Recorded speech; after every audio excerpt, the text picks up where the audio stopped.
এই যে আমাদের সরকারি স্বাস্থ্য কমপ্লেক্স, আপনি ভাবছেন সেখান থেকে বিনামূল্যে গ্যাসের ওষুধ এবং স্যালাইন নিয়ে আসবেন, তাহলে আপনি ভুল করছেন।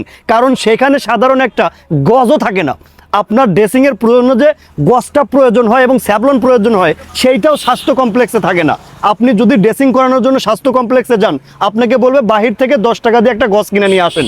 তাহলে স্বাস্থ্য কমপ্লেক্সের অনুদানগুলো, স্বাস্থ্য কমপ্লেক্সের এই যে ওষুধ, মেডিসিন, গজ, এগুলো যায় কোথায়?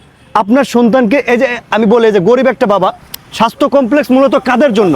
যাদের টাকা পয়সা আছে তারা তো উন্নত মানের ডায়াগনস্টিক, উন্নত মানের মেডিকেলে চলেই যাবে।